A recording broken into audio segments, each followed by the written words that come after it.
Well, hello, everyone. This is Experience Matters with Eric Newton. I'm Eric Newton, and today we're fortunate enough to have Chad Carson with us on the podcast. We really appreciate you being here today, Chad. My pleasure. I know you're a busy man, and you have a lot going on. You have your podcast, and so I feel very fortunate to get a piece of your time here today. Yeah, I'm looking forward to it. It's a lot of fun. Yeah. So, well, let's just dive right in. I know, like I tell everyone, I want to be respectful of everyone's time. So, I know, I admire the heck out of you. You're like I always tell people, like when I grow up, I want to be like Chad Carson. It's the other way around. Wait a minute, this can't happen. It's like, you seem to have things figured out. And so, no, I admire, we've gotten to be good friends over the years, and appreciate that friendship. And Absolutely. Likewise. You're also a client of ours, and appreciate that as well. And you've taught me a lot over the years. You may not realize it, but I've learned a lot from you over the years. So appreciate that as well. Thank you. And I think your podcast is really cool, and you gave me your book, and I've read part of it. I'm not finished with it yet, but I mean, it's very insightful, and you're a borderline real estate genius in my book. Oh, wow, man, we're setting the bar really high. The people listening to this are going to be like let down after this. Yeah, no. So, and you have a pretty impressive resume. I mean, I know you're from Georgia, and then you came to Clemson. You played football here, and I know a lot of people know that, but a lot of people may not know that. And I go back and I went back because I was just making sure I remembered like a lot of your stats. And I went back and I was looking at some pictures of you when you played football, and your neck was like, this big, and like you were big. That's one of my party tricks is I pull out my phone and show a football picture with me with like the goatee, and they're like, "That's not you." Yeah, it's like really, that can't be you. I'm like, yeah, that's kind of a play. That was a theater act I did back in the day. I pretended to be a middle linebacker. Well, what are you, 6'4"? 6'3". 6'3", 6'3", and what'd you weigh then? I was undersized for a middle linebacker. I was like 230, 225, but I got up to 235, and by the end of the season I'd be 225 just because I had a hard time keeping on the weight. Yes, but yeah, so 225 to 235, and they said I was undersized and a little too slow to be a middle linebacker. So I don't know what I had, but I played. I did. I was able to make it work. Yeah, well, you were a beast out there. I remember watching you, and I played middle linebacker in high school, but I didn't have the size that you had. So I heard about some of those Daniel high school hits at middle linebacker. The rumors got out. I love to hit, but I wasn't big enough. That's why my neck hurts now, though. But no, I think it was Kyle Young said one time that y'all were there together. Mm-hmm. He said that one of the hardest hits he ever took was from you. So we went after it in practice. Kyle and I did. Yeah. Because he was center, I was middle linebacker. So we had to hit heads a lot. We were all it's like, Kyle, get out of my way. He's like All-American center, and like he's just always in the way. Yeah. He was a beast too. But did you like to hit? I mean, was that your favorite part of being middle linebacker? I mean, what did you like? That was the part that I liked. Yeah. Obviously didn't get to play to the level that you did, but I loved I loved the collision part of it. Yeah, I was actually an offensive player in high school, most of my high school. So one of the reasons I got recruited by Clemson. They were the first Division 1A offer I got. Naval Academy actually was my first. Oh, wow. But I was kind of like borderline 1AA, 1A. I think one of the reasons was I just didn't have a lot of tape at linebacker because I played running back. I was a halfback. Really? So I had a lot of touchdowns and running back, but I wasn't a natural like fullback size. Fullbacks actually, they want you to be a little shorter so you can get under the blocks. So I was Reggie Herring recruited me as a linebacker, and he's like, "I think you can do this. I think you can be a good." He reminded me, he's like, "I took a chance on you. Come on!" Scream at me and yell at me. But I did. I evolved and learned to love it. Like the defense is a lot of fun compared to offense because it's more intuitive and there's definitely a lot of thinking. You have to set up before the play, as you know. You have to. It's like I always tell people, football is like a chess match, but it's like in motion. It's like a real life split-second chess match where you have 100 different permutations of what the lineup could look like. Mm-hmm. And as a linebacker, and a defensive player, if you can remember all of those, a lot of offensive coordinators have tendencies. So my favorite offensive coordinator to play against was Ralph Friedgen. I don't know if you remember him from Maryland and Georgia Tech. He was their offensive coordinator at Georgia Tech in 91 or 90 when they won the national championship. He was an amazing offensive coordinator, but one of the things he did was just have a ton of different setups and plays. And I would study his film. By the third or fourth year, I was like, I know what he's going to do. I know what he's going to do. And the coach couldn't translate that to all the players, but I studied film a ton. And so if the running back was inched up just like a quarter of a foot, and if he was leaning to the left a little bit, I was like, screen. He's running a screen right there. Or if they did the running back's a little wider, okay, he's going to do a route out to the outside. So you could pick up these things, and that would give you like a 1 second advantage, which is huge. I would be able to beat the lineman to the hole. So that was kind of the fun. That was the most fun for me, was the mental chess game combined with just the camaraderie of teammates. I've compared it. I'm not a military member. I've never been in the military, but I feel like it's kind of got that tribal team, in the trenches kind of feeling. Yeah. So the combination of that with just intensity with your teammates, practicing all year. The game was kind of like the icing on the cake, like, the practice and the being in the, underneath the Lake Hartwell and the humidity all summer long. And I always joke with my wife when we first met, I would say, let's go out and run at 1:30 in the afternoon in July. She's like, you can't survive at 1:30 in the afternoon in Clemson. I was like, yeah, it's actually the best time to run. It's easiest to breathe. Like I somehow brainwashed myself to think that from all the workouts. Anyway, I loved all that. I loved the kind of the grind, the teammates, the chess match. And then it was also, kind of fun that 85,000 people would come watch a game and got to be part of that. So it was an amazing experience for sure. So I didn't realize that you were a running back. So what was your 40 time? I ran like a 4.55 in high school when I was smaller. Wow. And then by the time I got to more weight on, 4.7, somewhere in there, 4.75. Yeah. So you could move. Yeah, I could outrun people in high school. And then you start building up weight, had a couple of hamstring injuries, but it was the level of speed gets better and better. I'm just amazed by some of the like defensive ends and defensive line tackles who run, just incredible times. Like they can dunk a ball. I mean, the athleticism of big people is what is underestimated in the football game. Like if you do this mental experiment, if you took like a 1920s football player, they'd be tough as nails. But if you put them in a game like a lineman with a 2024 defensive end who is 280 pounds running a 4.6 40 and can jump 40 inches, like it's a whole nother game. Like they might be tougher. I would probably give them that, right? Right. But it's just the physics, just the pure physics. Physics of it is unbelievable. Yeah, it's just really, really amazing what's the human body has kind of evolved to in terms of performance. Yeah, because you take a 5'8", 5'9" guy that's a good athlete, might weigh 180 pounds and then can run a 4.5 40, and then you got a 6'2", 6'3", 225 can run the same, like super strong. I mean, it's just the physics of it. Yep. Then you got 320-pound people. I mean, we had Tyler Davis in here on one of our podcasts, and I mean, he's over 300 pounds running a 5 flat 40.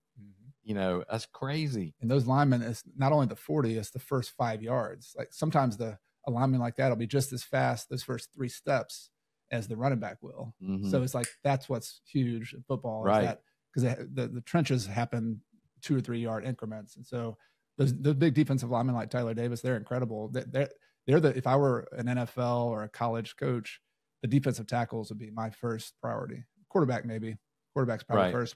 Second priority would be defensive tackles. Because if you look at Alabama in their best, Clemson in their best, we've had really, really good D-line. Yeah, you're right. I didn't really think about that, but that's true. Yeah.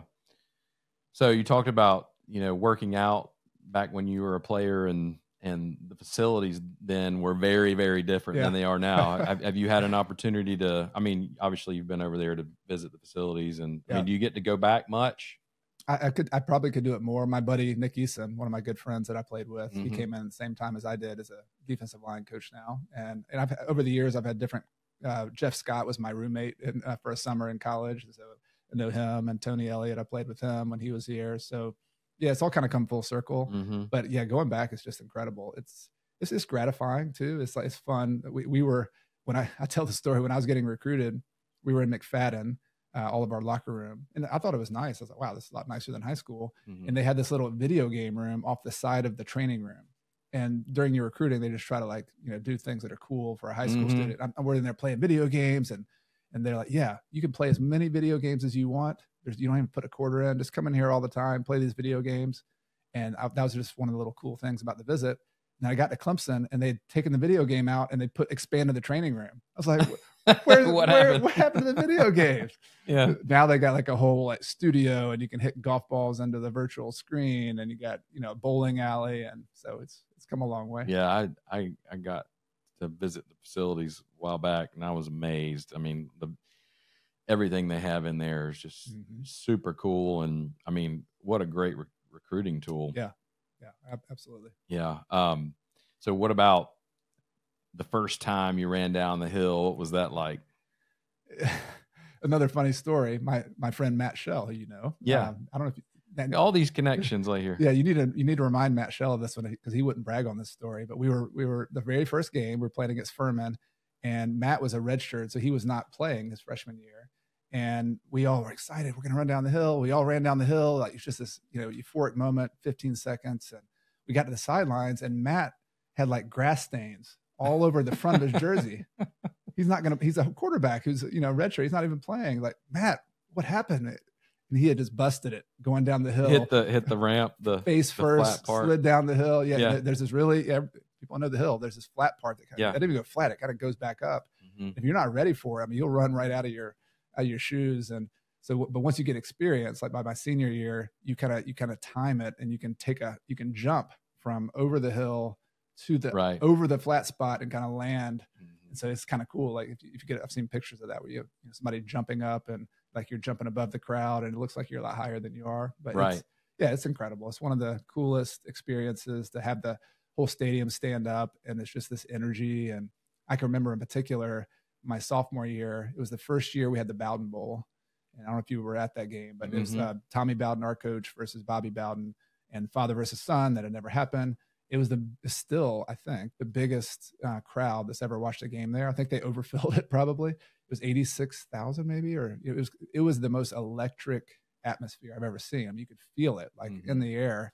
And so running into the stadium at that game and Chris Winkie is the quarterback on the other side, Warwick Dunn, the running back, Peter Warwick, the wide receiver. I mean, it was really fun to be able to play in that game. Would you say that was your favorite game day experience? Yeah. I mean, all the game, there were games that went better. We lost that game. We were up 14-3 at halftime and ended up losing that game. But we showed that we were kind of in the same league with Florida State, which had not happened before that. And then there's a lot of fun moments.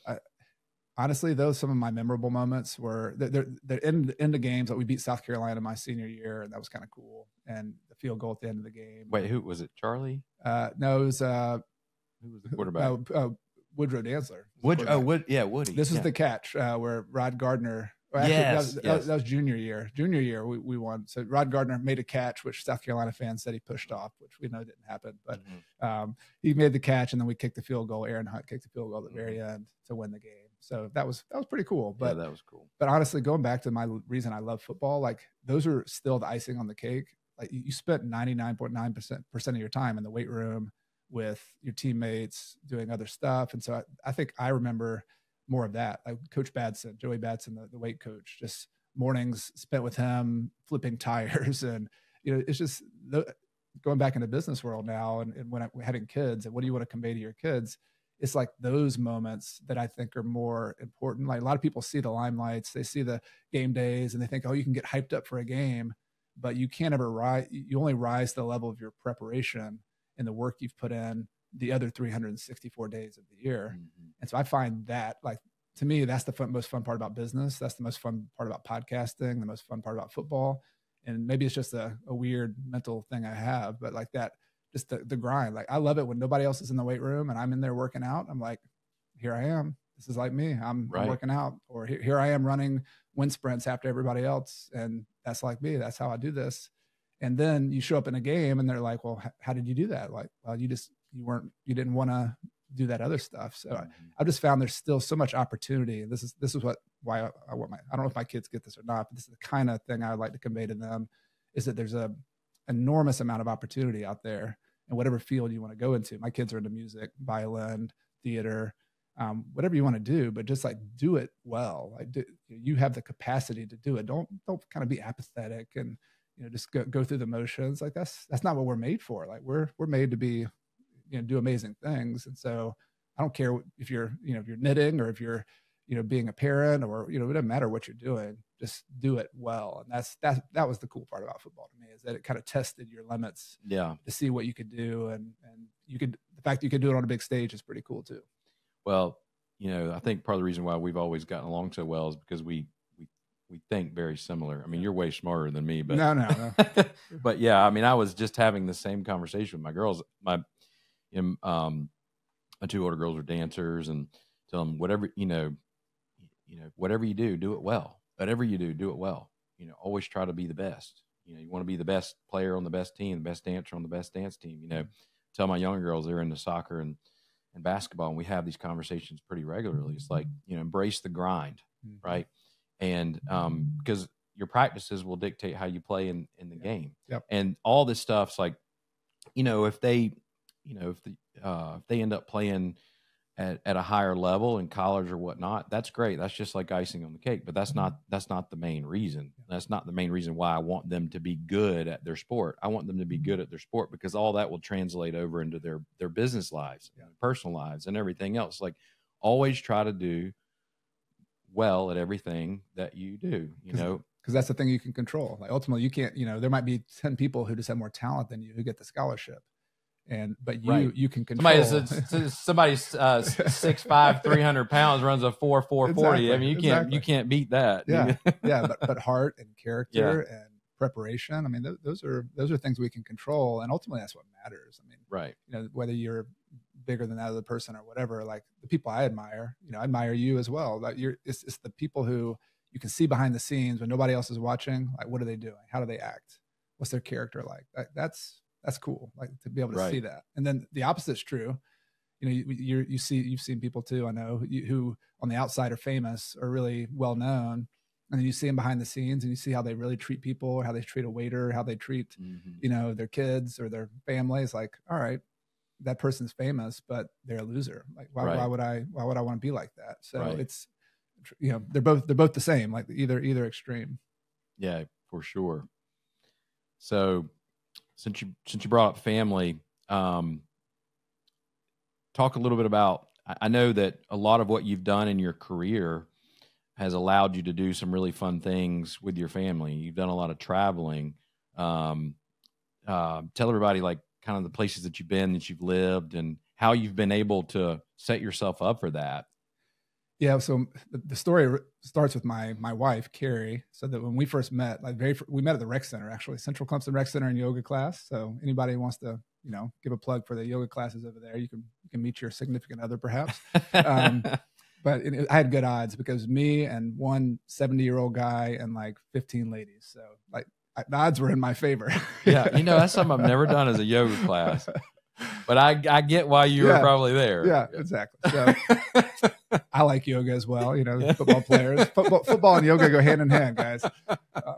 But so I don't know how I got off track on this story, but we met and we started. The very first date we had was we talked about studying abroad and living abroad. And when I played football, I also had a love of classes, and I studied biology, but I was a minor in German. And I could have taken one more class or test and had a major in German, but I didn't really. I was like, whatever. I didn't know that. I always thought you were Spanish because you speak fluent Spanish. Yeah, too. I can speak Spanish now, but German was my original. I took it in high school and then I took it in college. So I love this idea of learning, like, wow, you can learn another language and communicate with people in that way. And it just opens up a lot of doors, which I know, being, I guess dual language, speaking Spanish as well. But we started talking about that, and she's like, yeah, I've studied abroad and I lived abroad in Guatemala. I went to these places and my eyes just lit up. I was like, wow, that's amazing. And playing football, I got to do a little bit of studying abroad, but I only went for like 2 or 3 weeks to Germany and stayed with the family and loved it. When I got done playing football, I went for a month to Germany and did like a summer program and loved that too. But I just wanted to do more of it. I had the itch to go travel and live abroad and meet other people. And so that just was a connection we had. And so even before we had kids, like when I started my business, being an entrepreneur, the goal was always making money, yes, but like making money as an end, as a means to more freedom and flexibility to do some really cool stuff. And so for me, the cool stuff was travel and going taking off. And in 2009, kind of at the depths of the recession, and things were hard. I know you've had hard stories there too. I did too. It wasn't easy, but we finally kind of got stabilized in 2009. We're like, all right, we're not going to go out of business. Let's stay. We're going to be okay. And then we'd saved up some money, and about 20 grand, and we decided to just take off and go. We take a mini retirement is what I heard him described as at the time. I read a book called The 4-Hour Workweek by Tim Ferriss, which is kind of a sensationalist title, but there's a lot. The kind of the philosophy in there was that there's not, money is not the only currency we're after in business. That we're also at a minimum after having more options, so like flexibility. And then time, like time is really ultimately what I forget what the quote was, but our life is measured in heartthrobs, not time, like the watch, like your life, you only have a certain amount of time on the earth. And so you can make more money. Money's cool, but the time you get to spend doing stuff. And so I realized that like we were going in 2007 and 2008. We were really busy. We're kind of scaling our business, but I'll give credit to my business partner, Tommy.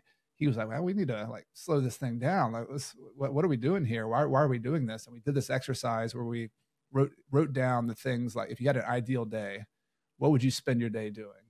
And this is pre-kids for me, but I got married that year, and I wrote down things like, I like to play pickup basketball in the middle of the day for 2 hours. That was like the top of my list. I want to be able to take a hike. We live in one of the most beautiful parts of the world where you can go in the experimental forest in 5 minutes and be hiking to a waterfall. I want to be able to take a hike just anytime I want. I want to be able to, if I have a family, I want to be present with my family, my kids. I want to travel and live abroad. That was on my list as well. So I made this list, and some of them cost money, but most of them were much more expensive in time.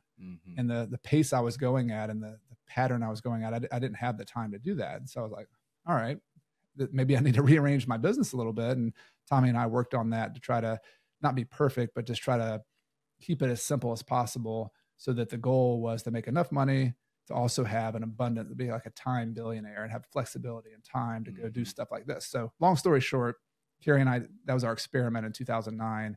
We took 4 months off. She went to her supervisor at Tri-County. She was a Spanish teacher there. She thought she was going to lose her job. She was all nervous and went in there and said, I'd like to take a semester off, and we're going to travel. And I know that's not normal. And her supervisor's like, are you quitting? She's like, well, I just need to take the semester off. She's like, can I have you back when you come back? And she's like, yeah, that'd be great. And she's like, how about I throw some health insurance in too? Like her supervisor was like, we'd love to have you back because they needed Spanish teachers. And so she was thinking she was going to lose her job, and she ended up getting a job when she got back. We just took this 4-month trip where we started in Spain. We ended up going there for 6 weeks, and I took Spanish classes. We went to South America, which is a little bit more affordable, and we could stretch our dollar a little bit more. We spent a month in Peru, and Arequipa, Peru, and southern Peru in particular is like the second biggest city there. And I fell in love with Peru. Like Peru's amazing. Not a lot of people know Machu Picchu and like the highlands where, the kind of ruins are, but the whole country is just really amazing. It's in terms of agriculture, it's like where potatoes came from. It's where tomatoes came from. They have like 1,000 different kinds of potatoes there. Really? Yeah, just crazy. And then music, the culture is awesome. So, but by taking a slow trip, we were able to like get to know some of that stuff. We stayed with a family in Arequipa. I took 4 hours of Spanish every single day to learn the language. And Carrie was, as a language teacher, after a month, she's like, I can't believe like after a month you're using like the subjunctive case and the past subjunctive and was speaking pretty fluently. And then we just kept on traveling throughout South America, went to Patagonia, met somebody from Buenos Aires, Argentina, when we were in the trail in Peru, and we ended up visiting him in Buenos Aires, and he took us around for a week. And so just some amazing connections, amazing people. But it was a different kind of travel that I'd never done, where slow travel, where you just take your time and you see the highlights of the tourism stuff. That is fun too. But then your highlight might just be sitting in a park that day and journaling or reading a book, or it might be just resting, or, just being like a normal person in that town. And that was a totally different way of seeing things. And for me, as like an A-type, goal-oriented kind of person, it was almost like withdrawal symptoms. Like I was like, oh, I got to be like doing something. And it took me like 6 weeks to finally just relax. I need you to teach me how to do that. I've got it. I've got the non-relaxation back now, but but I do think, honestly, like people who are like A-type go-getters, I need, I don't know about I need to move myself to a different location, at least for a couple weeks, 3 weeks, 4 weeks, to detach myself. Otherwise I'll just go. And I like going. Like, I know you're good at it. You're a good go-getter, but I think that balance of particularly the Latin American culture, I think is the best at teaching me this, is that we would go and have a 2 or 3 hour meal. It's like, really? Like, you just sit there and talk and have conversations and enjoy food for 3 hours? Like, before I went to Latin America, I didn't know that was possible. Not only is it possible, they can stretch grab and go. Yeah. They can stretch that out for 7 or 8 hours. Like there are some like marathon parties where you eat, then you dance, then you drink, and then you eat some more, and then you form these bonds with people. And it's like this human family connection, which even if they're not, like a lot of the places they weren't like wealthier than people in the United States, but there was a level of happiness and connection with people that I had never seen. And I was like, okay, that's what travel to me is all about. It's not like judging them, saying, hey, this is better or worse. It's just like, hey, I've got something to learn. Like, there's a humility that it calls in me to say, not only do I have something to learn, but this changed me. And so that's what it's all about. It helps you put things into perspective. Yeah. Exactly. I have a really hard time relaxing. I really do. Like, I think I'm happiest when I'm productive. Yeah. But I do realize that I need to relax sometimes. And, and I'm, like you, I feel like I got to get away to do it. Because if I'm here, then I feel like I got to be, on top of things. And so, like, I have to literally get away, go somewhere. Like, we're going next week, we're going out of town for a few days. And because if I don't, I'm just going to continue to work and try to be productive, because that's just the way I am, the way I'm wired. But I do have the desire to want to try to figure out how to better relax. That sounds like crazy that you have to like train yourself to relax. I know. I know. People listening to this like, really? You guys are strange, Yeah. I mean, I get anxious. Like, I don't know what, like, I like to read. I read a lot. I like to read trade articles. I like to read books, but when I have downtime, I have a really tough time. I feel like I need to be doing something. It's like I feel guilty about not. So I gotta figure that. That's something I got to figure out. And I know you've given me pointers over the years, and I need to get some more. Well, we're all a puzzle. I think we all have to figure out. I was actually listening to a podcast this morning about Leonardo da Vinci, and he has these notebooks, and he was telling people that he's like, sometimes the most creative genius he had were times when he wasn't working on something, and when he stepped away. Like when he painted the Last Supper, people were like, why aren't you working on it all the time, Leonardo? He would come in and put like one brush stroke and then leave for the day and go do something else. It's because he was like letting it incubate. And like the more important the thing is, sometimes stepping away from it gives you creative insight. And I found that to be the case when I came back from that 4 months. And I know this is a long diversion from your original question, but I was much more engaged with entrepreneurship and business. I feel like I had more energy, more drive. I was better at what I was doing because I had detached from it. And so I've built this into a habit now. Like, it doesn't happen every year, but my family, once we had kids, we went for 17 months to Ecuador. And I realized this is very like fortunate to be able to do these kind of things, but it's also part of the architecture of what is important to me. Like, everybody's got different priorities, different things they want to do. But for us, building those into our lives was like, to me, like top of the list. Like, it's the most important thing. And so when we had kids who were 3 and 5, being foreign language family, we wanted them to learn how to speak Spanish. So we just moved to Cuenca, Ecuador. And thankfully I had, part of that architecture is having a team back at home. So like having a property management team that could help us do that. I mean, we did one of the bigger projects we had done at that point was you and Jessica helping us remodel some properties and turning that property around. And so, this isn't a solo sport, just like football, but it's being able to do that and travel abroad with our family was awesome because kids became fluent, and hopefully they also maybe garnered their own kind of experiences and lessons from that. And then we did it again in 2022-23. We lived in Spain for 12 months. So we've done that. It's kind of mini retirement thing 3 times. And I'm kind of torn between it because I feel very rooted in Clemson. And obviously we could talk about some of the projects that were important to us here in town. And I had this itch to travel, and my wife does too. So we kind of feel in between. And the best thing we found is to do that, is to spend some time abroad.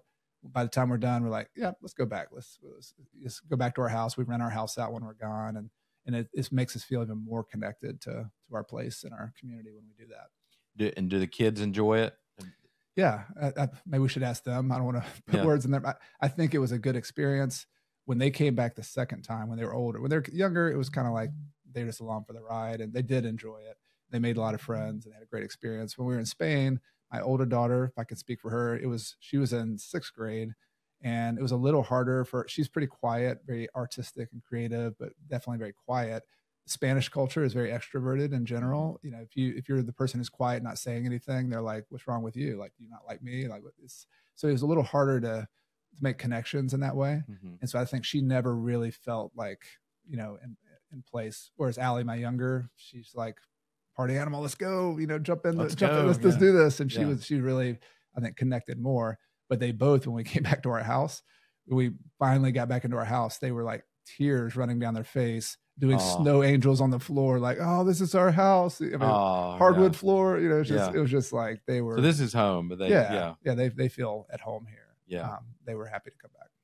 And they're going into 9th grade, 8th grade, 8th grade, and 6th grade. Yeah, so we have 2 Edwards Middle. Yeah. So that's really cool. They'll appreciate it one day. Yeah. You know, there's a part of me that wishes that we could have done something like that, but I always, have a project that ends up screwing it up. You know, for some reason, people want me around when I'm doing my projects. You've got some good projects. I tell you, everybody's got a different path. I'm glad. I'm glad you do what you do, because you do some cool stuff. Yeah, it's fun. Yeah, eventually I'll get to the point. I mean, I just want to be in a position one day. I don't think I'll ever retire. I just want to be in a position to do. It's that freedom, the flexibility. If I want to go travel for a month or 2 or whatever, just do it. I mean, I could probably do that now, but not now, but I could do that at some point in the near future. But, we have a lot of things going on. And but yeah, like I admire that you just did it and you made it happen. And I know it's been awesome experience for y'all. And well, that's really cool. So that's a perfect segue. I think for those that may not know it, but Chad and I were real involved with the Green Crescent, Friends of the Green Crescent. When was that? When did we? 2014 was when we first started having coffee shop meetings about it. Yeah. I've sometimes reflected on that because it's been so long, almost 10 years now. Yeah, isn't that crazy? Yes. And when we knew that it was going to be a marathon, not a sprint. Yeah. And it's really cool. And thanks to you mainly, you have really, really pushed it and kept going with it and made a lot of things happen. I mean, even when you were out of town, when you were out of the country, you still participated and were very involved in making things happen. And you've cultivated relationships and you've used your network to really make things happen. And like tell the viewers, like kind of the things that we've been working on and the things that have happened in the last 10 years. We're really in the last couple of years, there's some really big things that have happened. Yeah, we finally have trails on the ground. Maybe we can start with now and then kind of go back to where we tried to start with this. There's first segment of the Green Crescent Trail in Clemson Prop City that connects to Clemson University. So that was a big accomplishment where you could now park at Clemson Elementary, hop on your bike or walk or jog or push a stroller all the way from Clemson Elementary to Clemson Park, continue on to Gateway Park, which is right on the edge of Clemson University's campus, and then go from Gateway Park on to campus by you could go to the Botanical Gardens, and you could almost go all the way to the football stadium. The Perimeter Road expansion has a side path there now as well. So I think that's 3.5 miles, which is great. And especially for the inside story of this, people might have heard of like the Swamp Rabbit Trail, even the Doodle Trail in Easley and Pickens. Those are amazing. They had the benefit though, and as hard as they were, they had the benefit of having a railroad. And so like typically with these recreational trails, you see there's an easement. The land is always the hard part. and the money and all the other stuff too. But the getting the land to put the trail where people actually want it is really hard.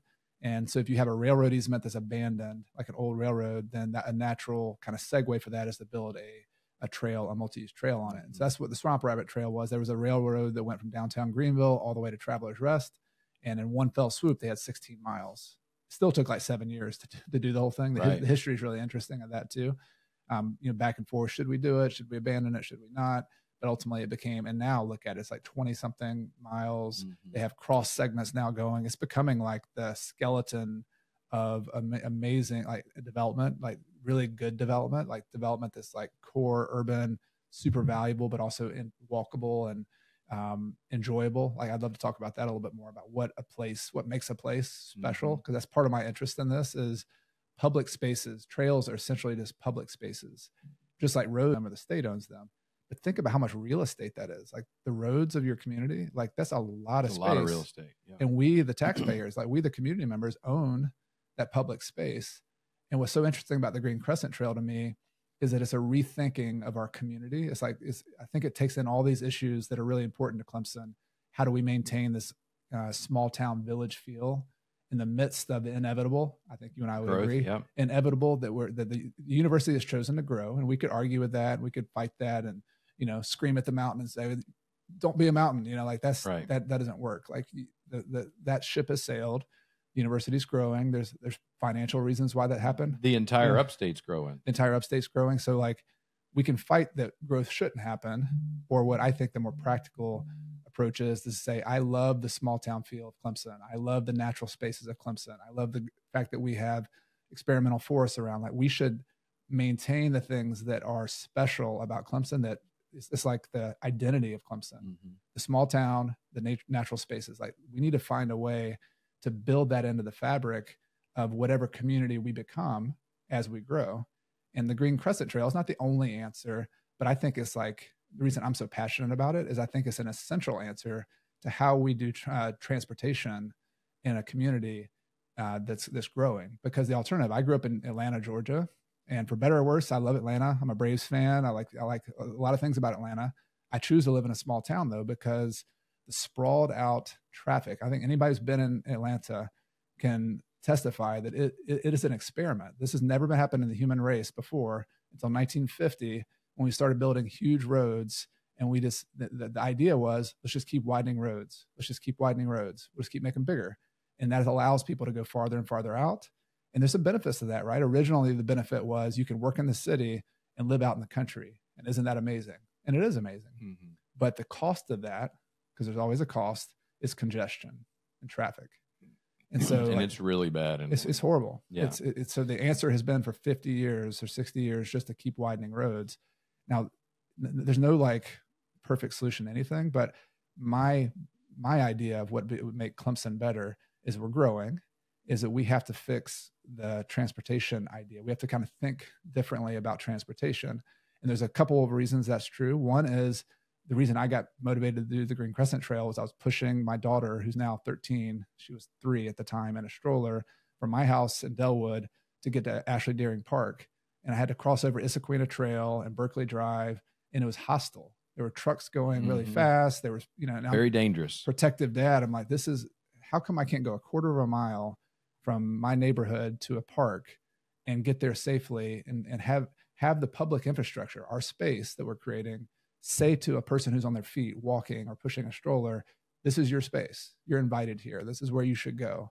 Instead, the way we've built it says, this is not your space. This is for fast cars and fast trucks only, and you're not a priority. And so that's the opposite of what we should do. If we want to build spaces that are built for people. So like, if you want to imagine this, think about downtown Greenville. Downtown Greenville, if you study the history of why downtown Greenville is the way it is today, is because 60 years ago, some leaders who had forward thinking were like, we need to transform this space into a space that's not going to like outlaw cars. Cars are still important. I love cars. Like we're going to use make them. Cars less important. But in this space, in this town center, cars are second, people are first. And so that is really what this is about. This is about, if you want to get on your feet and walk, if you want to you want to ride on a bike, if your 8-year-old's on their bike, this space is for them. And we're going to make it safe, interesting, convenient, And the Green Crescent vision is to have a network of those kind of transportation spaces alongside our roads, in between parks, from downtowns. So if you're a business owner, wouldn't it be nice, like downtown Travelers Rest? Look at how that's flourished because people are getting out of their car and walking. And that's what's beautiful. It's like, it's the only project I've ever seen. This is one of the reasons I'm so passionate about it, where there's an economic benefit. It's like pouring Miracle-Gro on a downtown if you're a small business to have people out of their cars walking. It's also a traffic benefit. And traffic's kind of a mixed thing. Like there's always going to be traffic, always going to be traffic. But if you can get more people going to campus, riding on scooters, bikes, things like that, they're going to leave their car in the parking lot. They're still going to have their car. But if they have 10 trips a day and they do 5 of them with their bike or they're walking, that's going to be, for the citizens, who are not students, you're going to have less traffic. And then there is also the social, which I think is the most compelling, is I've made so many friends. Like some of my best friends here in Clemson, we met walking to Clemson's campus every single day. Amazing. Like when you're on your feet, you meet people and face to face. We human beings, that's how we, what's the opposite happens when we're in cars. Like I've been in the car line at Clemson Elementary, and a natural inclination is you cut me off, and you're like getting mad at the person who's the parent of another student, because in cars you have this big, you're going fast, you're in a hurry. Now, I'm not like downing all that, but I'm just saying if we want to make choices as a community of what to invest in and how to build our community, it seems like perfectly logical that 20 years from now we want it to be a more human space, and to put that kind of hierarchy of what's more important in its place. And that's my personal, I know everybody's got different reasons to be interested in the Green Crescent, and I think that's awesome, but that's my personal, I think it's like an imperative that if we don't do this, if we don't have this kind of transportation infrastructure and land use is another topic. Right. If you don't build land use around transportation corridors that are alternative transportation, walking, biking, buses, then it's just going to be a sprawled out Atlanta, but just in a miniature version. You're going to have people living in 6 Mile, commuting in student housing all the way to campus in their car, instead of kids walking to campus or walking to the grocery store. So that's a long-winded answer, but the Green Crescent Trail is important. I mean, that's, you hit it on the nose. I mean, it blows my mind. We spend, the tax dollars get spent on road expansions. And there's like, I mean, we dropped Davis off at camp Sunday, and it feels like that section of, she's at Camp Cherokee. So from Greenville to Gaffney, right? Gaffney. I mean, there's just all this road construction. It seems like it's been going on forever. And we spend all this time, money, and effort into expanding roads. It's like, could you imagine if we spent a tenth of that, a fraction of that money on other types of infrastructure? Yeah. I think it would be really cool. Conversation for another day, to get some kind of train system, like the ones they have over in Europe are incredible. Yeah. I know like Florida has one now. It goes from Orlando, a high-speed rail that goes from Orlando, I think, down to Miami. Charlotte's doing it. They have a light rail system, and it's expensive too. But expensive.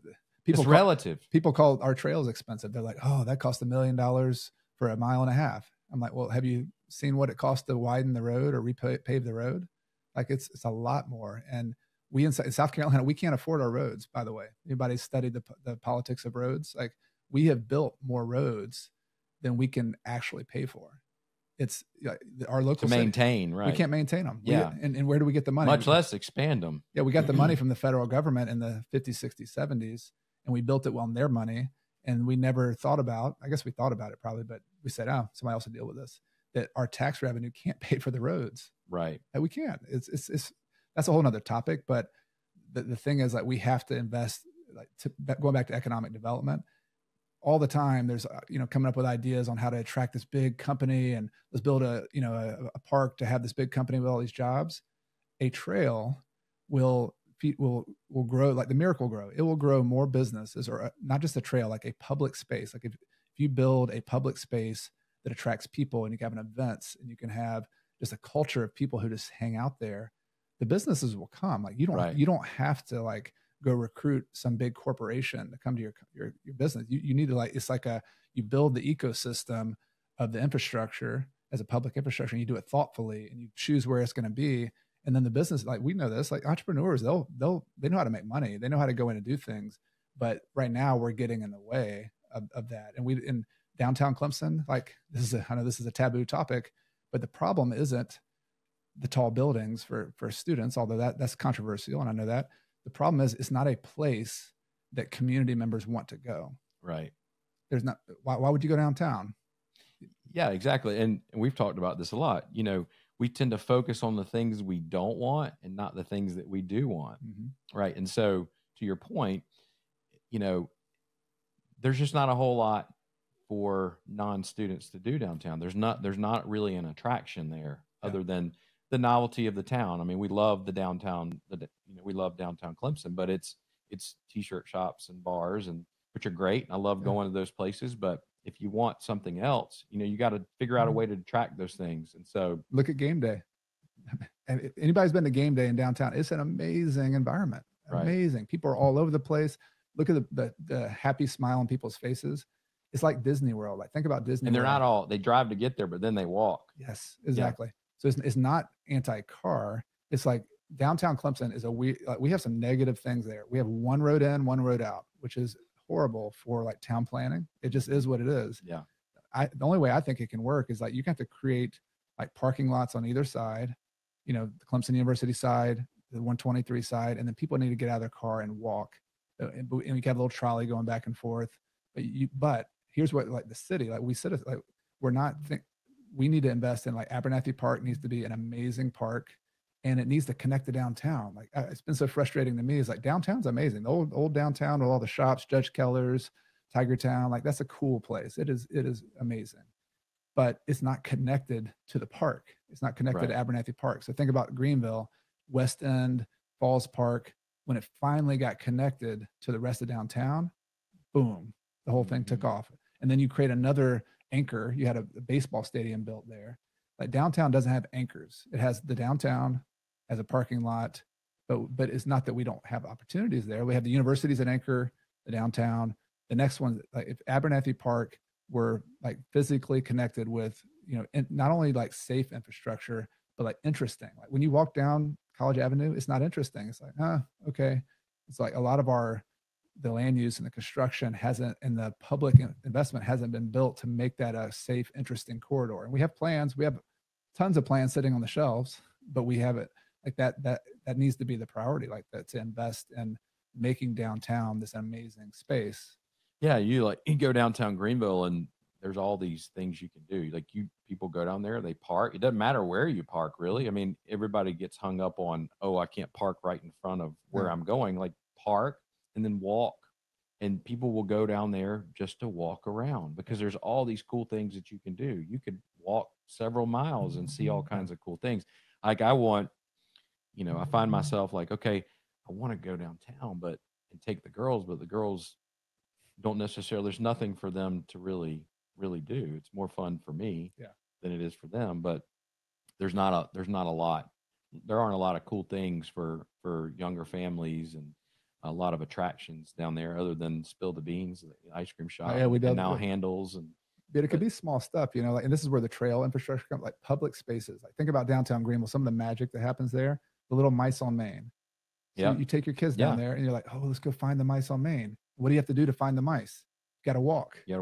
And what do you do along the way? I'm hungry. I want some ice cream. I want to get some, you know, dad, mommy and daddy want a beer. Like, it's like, you stop, you make a 2 or 3 hour trip out of it.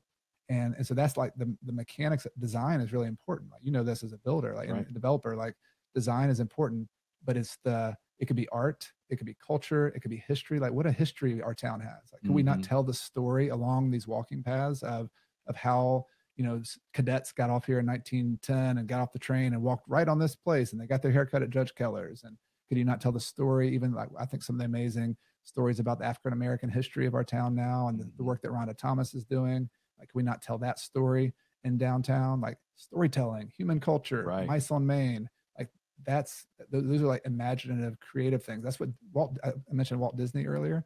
At Walt Disney, you park your car and you walk down Main Street. It's a make-believe place, but they're copying like the best real places. That's what Walt Disney did, is the genius of Walt Disney.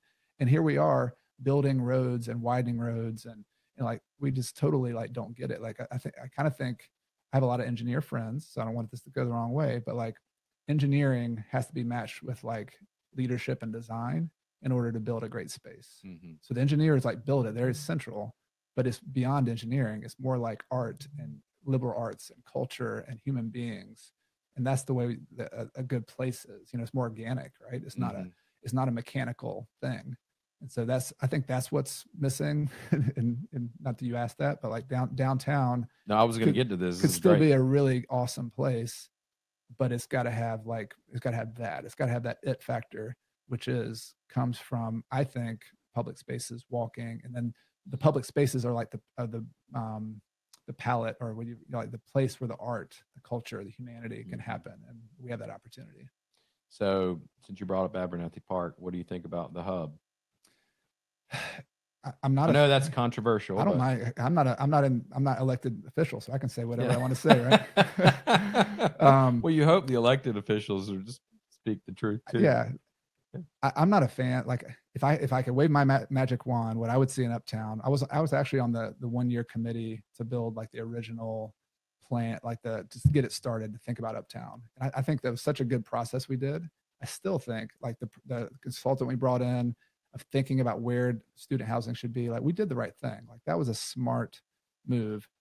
I think the practical reality, if I waved my magic wand, I wouldn't have a 7-story building overlooking Abernathy Park. Like I'm not a big fan of that. I also think like the scale of that, I'm not a fan of like I think the road grid could be better there. Like what I would love to see in Uptown, if you just had wipe the whole thing clean, which is not possible because you have multiple landowners, you would have this like small little downtown grid of like, 6 roads, 4 roads. They would all be like very walkable. They're, feel like a little downtown.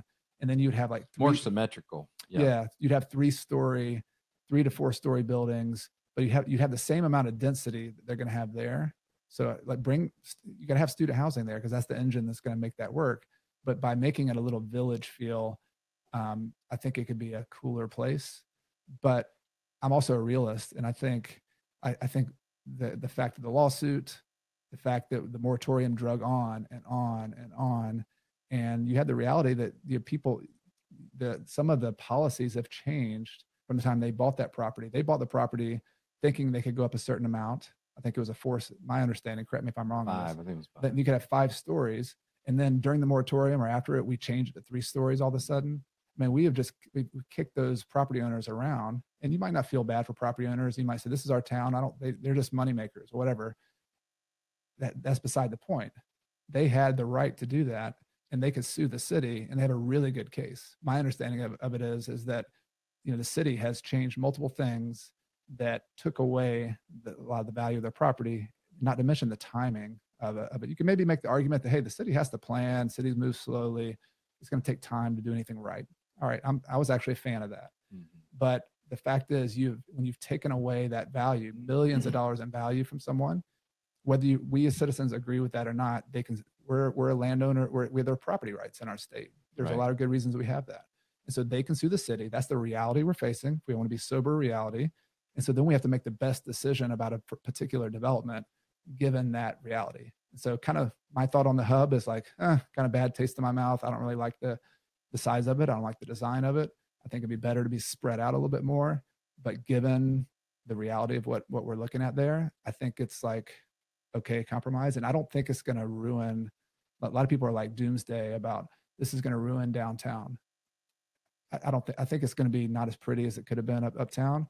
But I think the main point, though, is back to my original point, is doing Abernathy Park right and connecting Abernathy to downtown and making the space that they do create there. There's going to be a 1 acre plaza space there. Do it right. Like invest the money and connections. Connections are what the Green Crescent Trail is all about.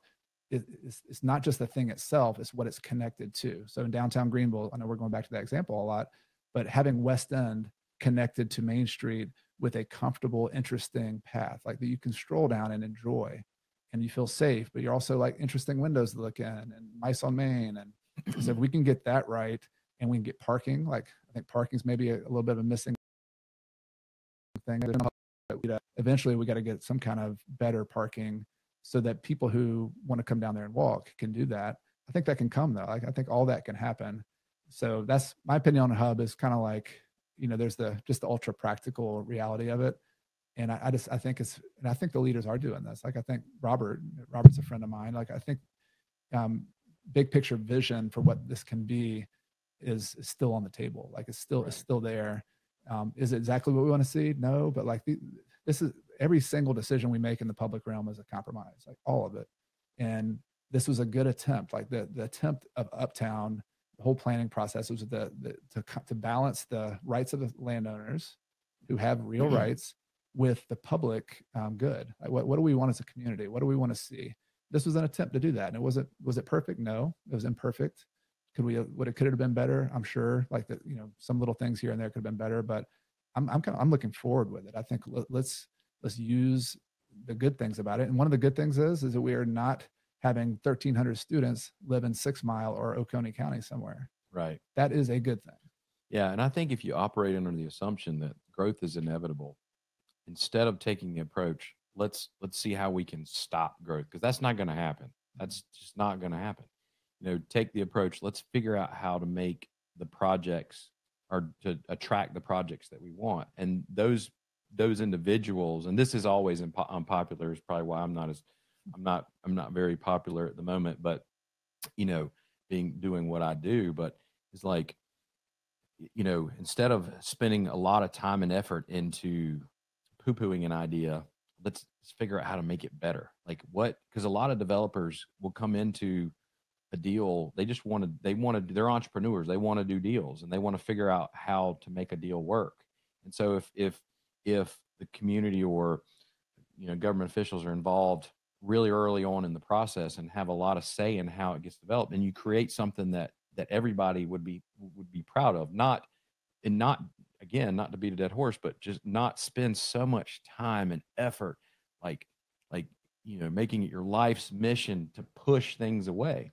Mm-hmm. How many projects have you seen that they come in with these really cool ideas, they look like this, and then they get a lot of negative attention, and then they end up looking a lot worse than they did to start with. Where if you said, yeah, we want your project, but have you thought about doing this? Have you thought about adding this architectural component? Have you thought about adding this type of business or this type of space to the to the building? Work with the developer instead of trying to fight them, put all that effort into fighting them the whole time. And they spend time trying to figure out strategies on how to combat the all the fighting and all the opposition, when they could be putting all those resources towards making the project better. And that's what you should ultimately want. Because I have a hard time with just saying, kind of to your point, it's like the landowner should have their rights. I mean, they own these properties, and they, within reason, should be able to do what they want with them. And I understand that that's why zoning, you have zoning laws and everything. I mean, that's to kind of help steer and guide things, but like you don't want to take their rights away. But there are ways that there's a different approach, and it's a more proactive approach. It's an approach that's more friendly, and that will allow you to eventually get the things that you really we should want. Yeah. But just saying that you don't want the town to grow, that's silly to me. Yeah. I'm going to say something that might make me, maybe you too, even more less popular, regarding zoning. Like, number one, the town is growing. Like, we have to acknowledge that. I think that's what we're agreeing here on, is like, there's an argument out there that like we either shouldn't grow or we should grow. Like that argument is off the table. Like, and if we make our policy no growth, which we can do, right? Like Charleston, you could look, oh, Charleston, they haven't grown for 300 years. Look at them. Isn't that great? Well, there's a consequence of every decision, and the consequence is, it's like think about this like physically. Like if you press down on something that has like a pressure, like like let's say like there's just pressure cooking there, like in a pot, and it's boiling. If you press down on that spot, it's going to escape somewhere, mm-hmm. and eventually it's going to explode. Right. And so what's happening in Clemson, and this is where the zoning comes in, is that we have the consultants came in. They showed us that over half of our town is single family house, large lot zoning. And this is where I'm going to get unpopular. Mm-hmm. That is the reason we have all this pressure to have big, huge apartments, because we're basically like putting our hands down on the say, no, we only have single family. That's what we like. And so around the edges, but then you have this huge pressure cooker of demand for more student housing. And so what happens is around the edges where you can't have it, commercial spaces, multifamily, there's a huge pressure to go up and build this big stuff. Here's the alternative. Here's like the big picture alternative, which I think is a small mighty investor. That's the name of my book that I wrote. Mm-hmm. I think small entrepreneurs, just like small businesses, I would rather have like a small boutique retail company than Walmart or Amazon. Yeah, I'd rather go to my local barber where I know my barber and I can talk to him. Terry's my barber in downtown Clemson. Like, what a beautiful thing is small commerce, small entrepreneurs. But, because of our thinking, we're helping the problem. We've tried to put all of our zoning in the name of the mystic name is preserving your neighborhood, or like the character of your neighborhood. Mm-hmm. Well, what that's saying is we want to make our neighborhoods museums, even though the whole world around us is changing. So and let me give you a very specific example. Property you manage for me. People want to go look this up, they can look it up. I'm being transparent here. I've got a triplex at 270 Riggs Drive. And that property it has 3 units. It's legally, we can rent it to people. But the town, because they said that's a single family zone that you have this, it's called it's grandfathered in. It's what's it called? Non-conforming use. Non-conforming, yeah. So part of zoning is we want to make this order out of the whole community and say only single family in this area. So if that place were built again, you could never build that triplex. Right. You couldn't build the small rental units. So what's the only thing you can build? $1 million houses. So we can have wealthy people live in that neighborhood, but we can't have renters who rent for $1,200 live in that neighborhood. So what inevitably happens is when you have really in-demand properties and then you limit the supply. So instead of being able to build, like, for example, I think every house, you should be able to build a cottage on there and rent that out. And I think in Clemson, you can build like a 700 square foot cottage in your backyard. But I think it should take a step further. Like if there's demand to build 2 cottages, they should be able to build 2 cottages. Right. And think about that, like the character of the neighborhood. Theoretically, if every single house, like 500 lots, built 2 cottages, then let's say 2 people could live in each cottage. So 500 times 2 is 1,000. And there's 2 people living in each one. That's 2,000 people. You could absorb right there. You could absorb more than the hub. Let's say you didn't want hubs. So, the reason we have hubs is because we can't do that. We don't allow our neighborhoods to grow at a bit more organic, small scale. And if you had a couple cottages in every single family house in the backyard, you'd have grad students living there. Mm-hmm. You'd have people who lived in the front of the house, renting it to the back. It wouldn't change the character of the neighborhood. In fact, it would add to it. It would make it more interesting. You'd have a mix of really wealthy people with students, and you'd have different age groups. What a better place to live. And yet we outlawed that. It's illegal. There's your workforce housing. There's your affordable housing component. And would the government have to spend any money? No, it's the private. The only thing getting in the way of us having a better community with not having a bunch of high rises and big apartments is ourselves. We zoned ourselves into a corner, and we did it in the name of, quote, preserving our neighborhoods. And if I went in and tried to propose that, and I have actually, you'd have pitchforks of saying, don't put my more dense, quote, density in my backyard. And yet that kind of gentle density of just letting the neighborhoods slowly evolve and get better. Having a duplex or a fourplex, a small multifamily property next to single family is very natural. There's nothing weird about that. Right. And yet that is the way we could change our town without changing the character of it. Going back to what's Clemson all about, it's the village, it's the community. Yet we've held on to this idea of this museum neighborhoods. And we've brought on the devil. We brought on the, so-called big, huge 1,000-unit student housing. And yet we don't even know why that's happened. Right. And the more barriers to entry, the more attractive the market looks. Yeah. The big, and you're one of the good guys. You're a local developer who lives here and who can actually take into account that this is what I want my community to be like.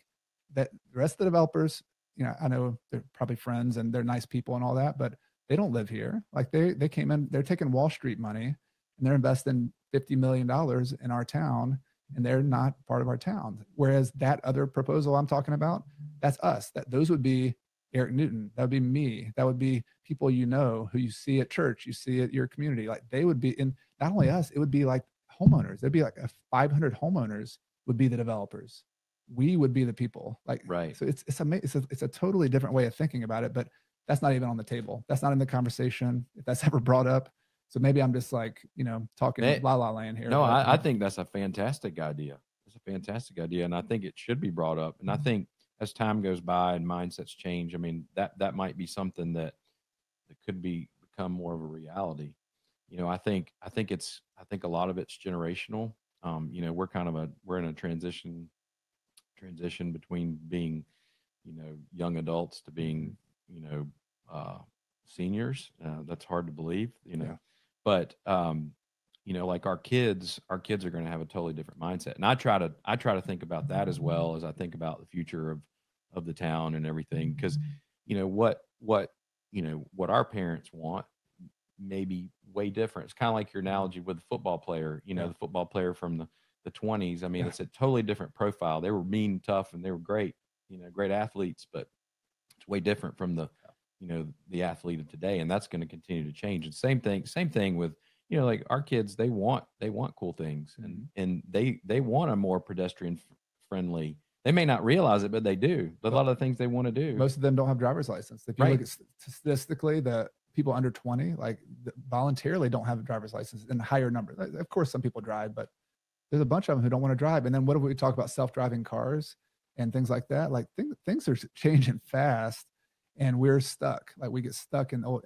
And I want to say that, like, with a respect, like I think our history is awesome. Like, and I think we should respect without that. a doubt. Yeah. And we have to figure out a way to embrace the change. And we can do that. Like there are places that have done that, and we can be respectful. That's where telling stories and building our storytelling into our current fabric. And some things are off limits. Like maybe we say Main Street, downtown Clemson, that should never be more than one story or something. That's cool. Like I think we can do that.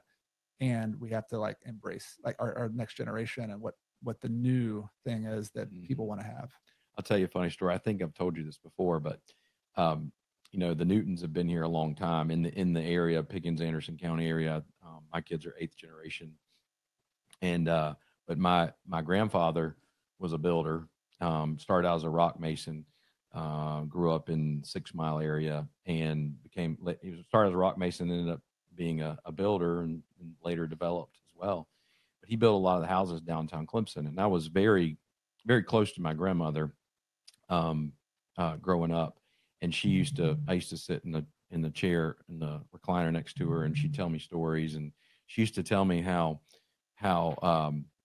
back in the 40s and 50s and 60s, how people raised Cain because my grandfather was building single family houses on like Riggs Drive and Strode Circle. He built Banks McFadden's house. And in fact, Banks McFadden, legend that he is at Clemson, he every time I saw him, he always brought up my grandfather name and built his house, and it was an awesome house. And but it's hard for me to believe that Strode Circle, Riggs Drive, like those single family developments that come up in a lot of conversations in Clemson politics right now, where like it was controversial to build single family back then. And now you see it and you're like, this has been here forever. And this is what you're trying to preserve. Right.